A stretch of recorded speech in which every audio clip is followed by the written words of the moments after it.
Hello and welcome back to the Calling Home Podcast. I am your host, Whitney Goodman. Today we're going to be talking about what emotional closeness really feels like.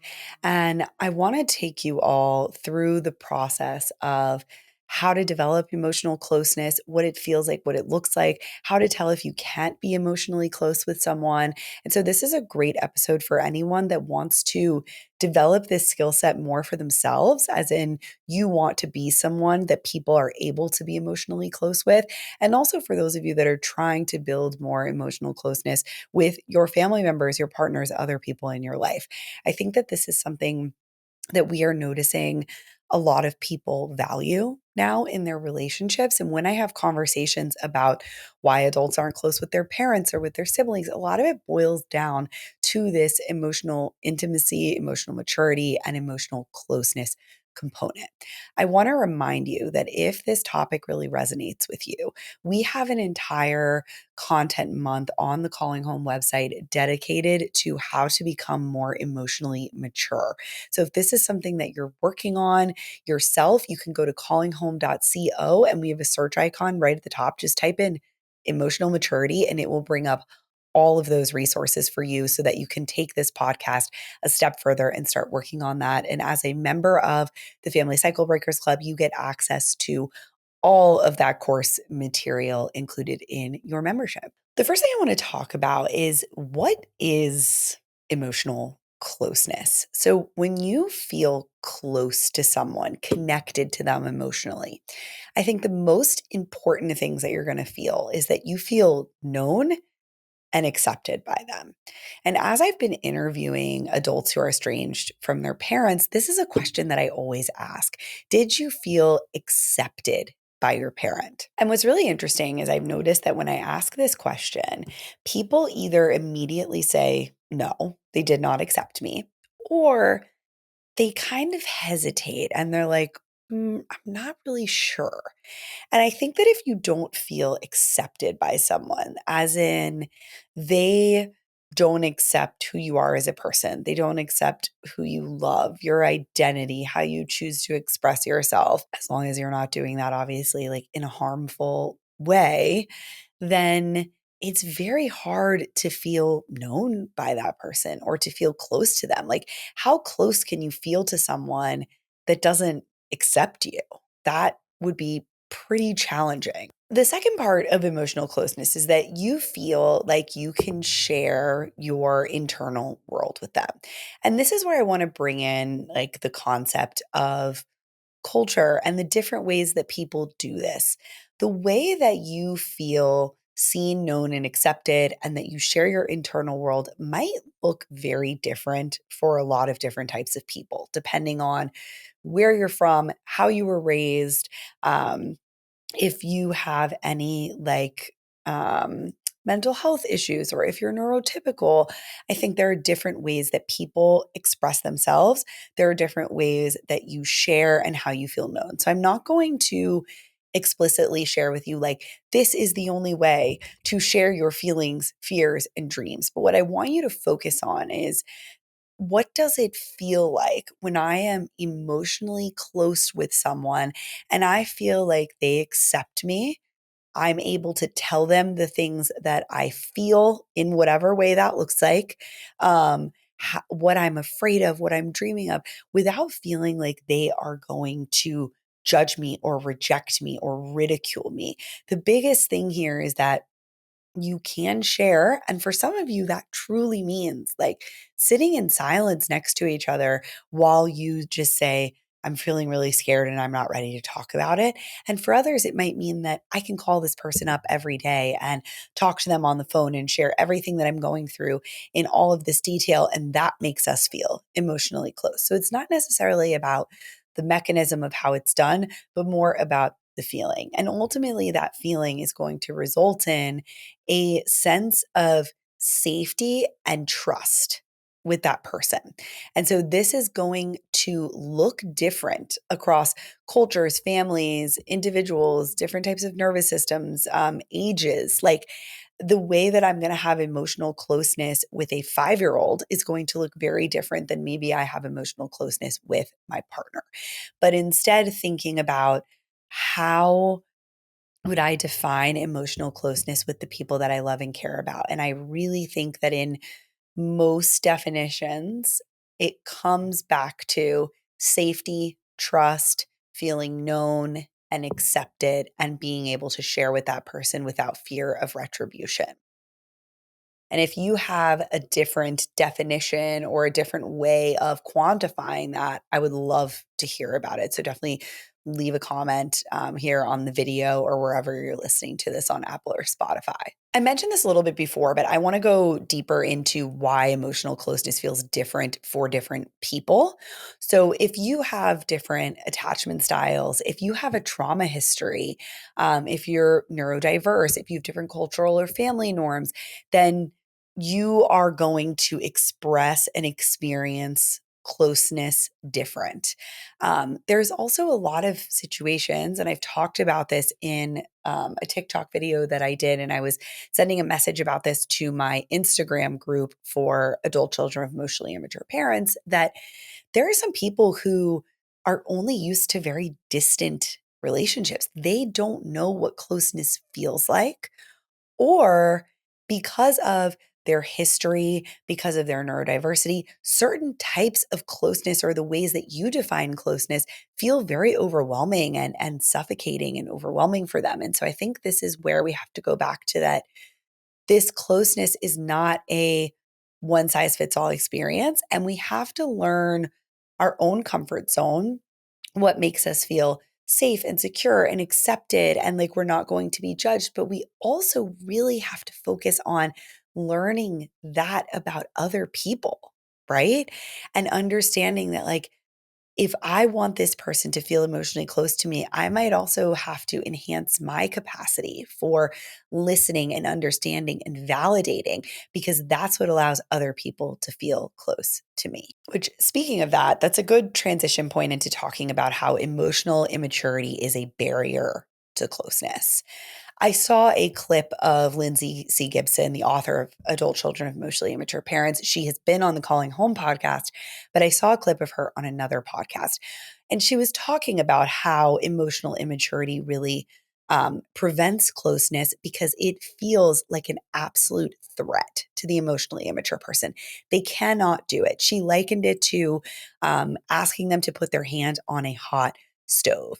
And so when someone has an inability to handle vulnerability, and that could be their own and or yours, they are not going to be able to be that close to you emotionally, because they're not going to be able to make you feel seen, known, heard, understood, because all of those things require some level of vulnerability, right? It requires them to be vulnerable in, like, I'm going to sit with this person's pain and not try to fix it. I'm going to need to learn to understand them, or I'm going to need to share with them. And that feels really vulnerable and overwhelming for me. We also see that people who struggle with emotional immaturity have very poor emotional regulation. And so this can make it very difficult for them to connect in that space of vulnerability because they simply cannot handle it. They become very triggered, very overwhelmed physically and emotionally, that they, like she said, do not want to keep their hand on the hot stove. They're scared. They want to run away. It is not safe to them. And so when you are trying to achieve emotional closeness with emotionally immature people, you are probably going to keep like butting up against that wall, right? And I think this is when a lot of people have to decide, can I have a surface level relationship with this person? Because it seems like having a close, emotionally vulnerable relationship with them truly is not possible. There's also a big difference between wanting closeness and being capable of it. And I believe that all people truly want to feel seen, heard, understood, loved, But for some people, they are not capable of it because they were rejected so much as children. They have become avoidant as a result of their experiences. Something in them does not allow them to experience that level of vulnerability and emotional closeness. And so you can want it and maybe not be willing to take the risk to get there. I touched on this earlier, and you might be one of these people that there are some people who have never felt true emotional closeness, right? There's people who have never experienced this with their own parents, with their siblings, or even with their partners, especially if you have been in an abusive relationship or you have not had any emotional vulnerability or sharing within your family.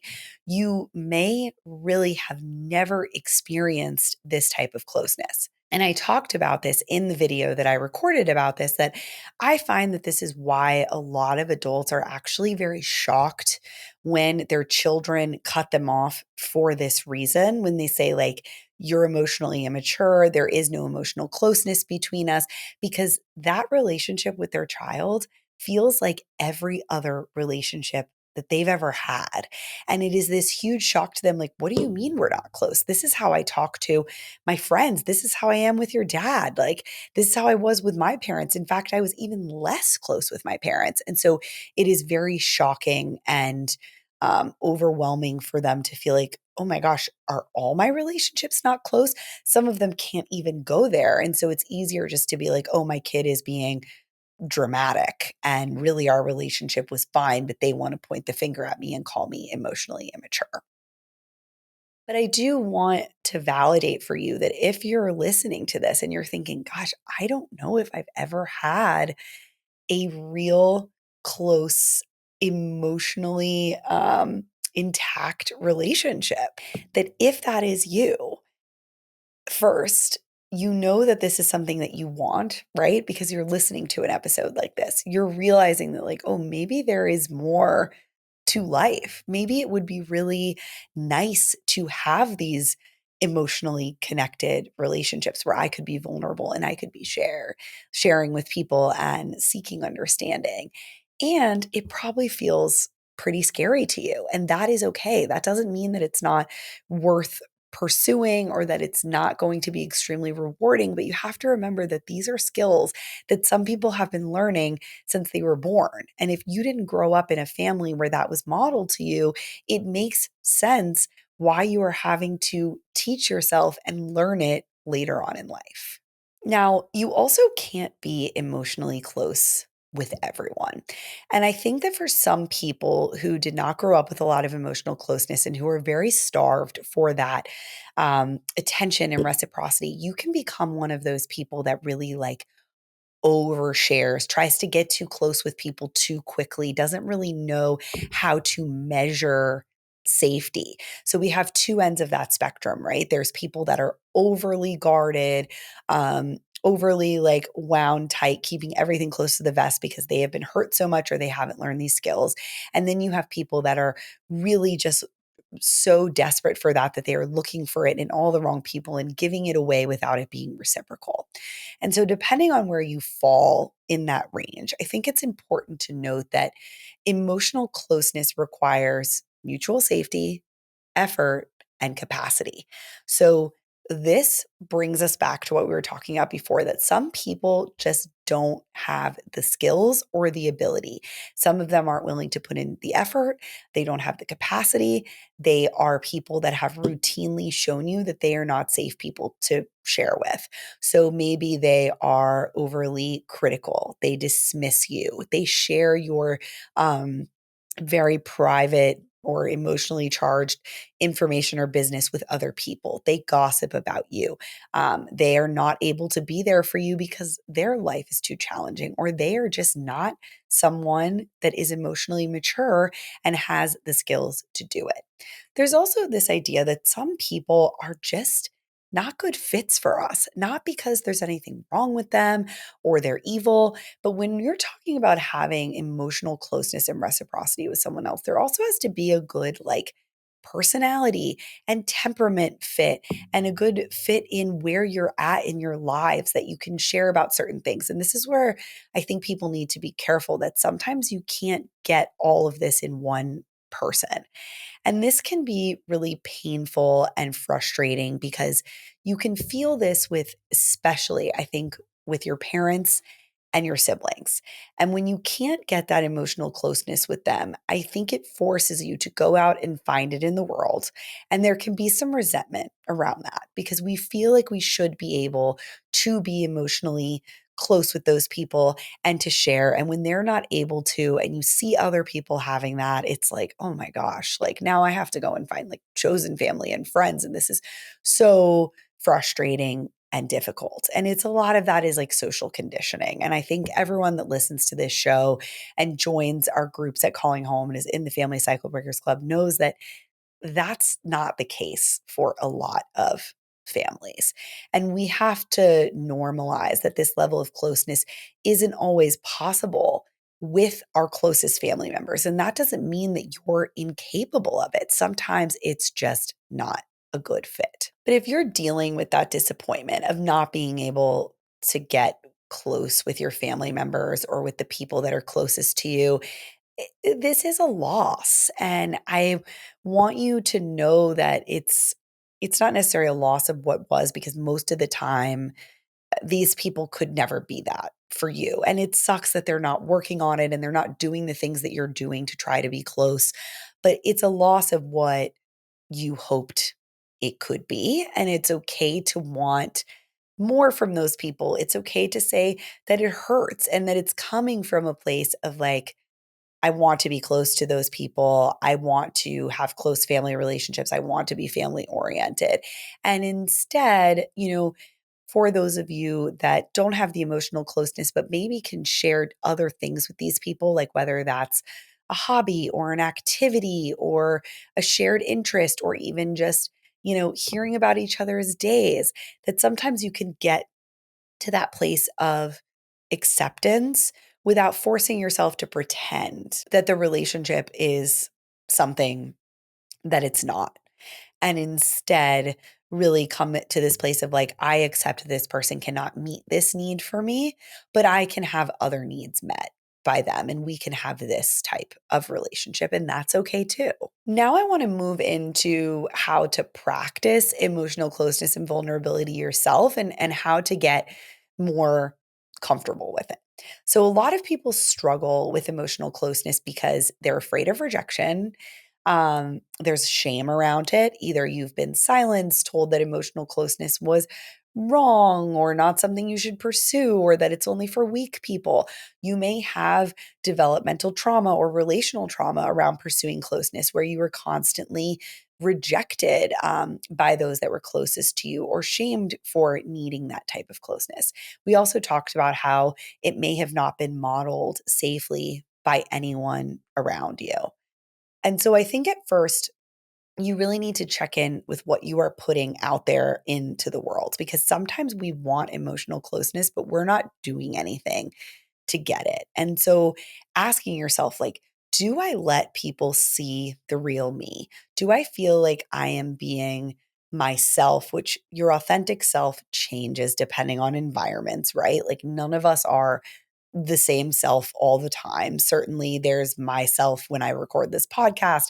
There's a version of me when I'm in session with my clients. There's a version of me with my partner. And yes, they all have this underlying foundation where no one would probably be overwhelmingly shocked by how you show up in each of those areas, but you have range as a person. And I think we need to remember that sometimes about authenticity, that it's not that you can act how you act like on the weekends in a bar with your friends while you're at work, but that there is some continuity across that spectrum.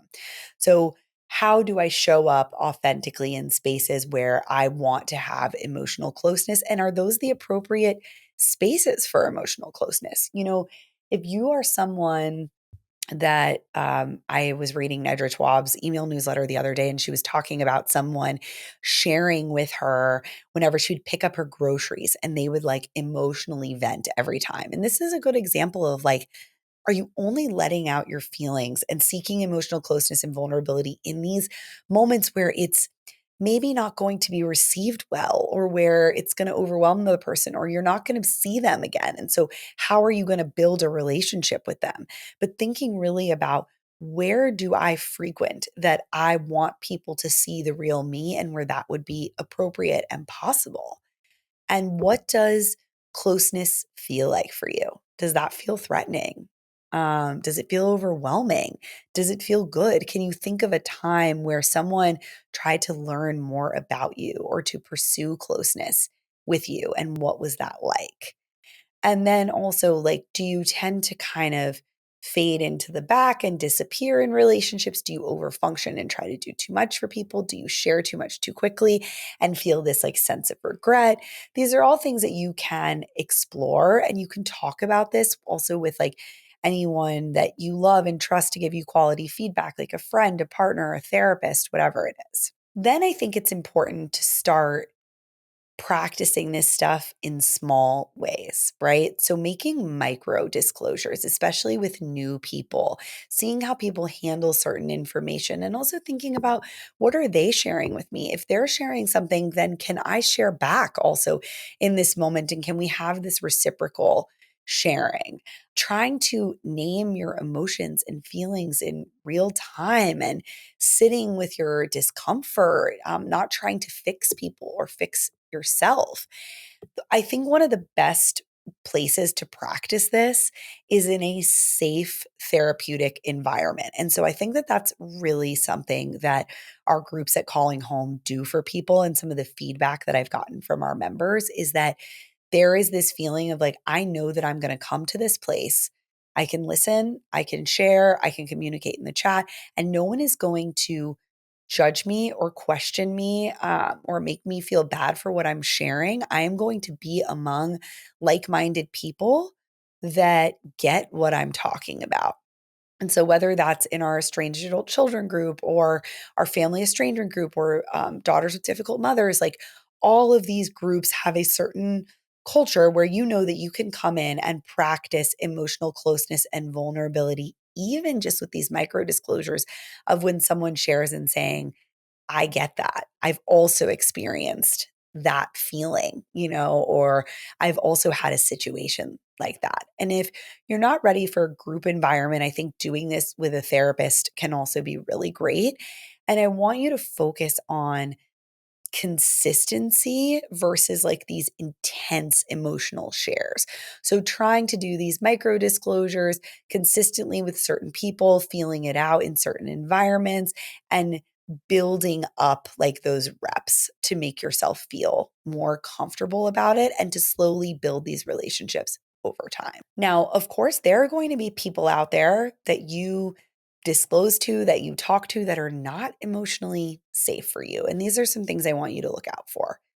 You consistently feel worse after you've been vulnerable with them.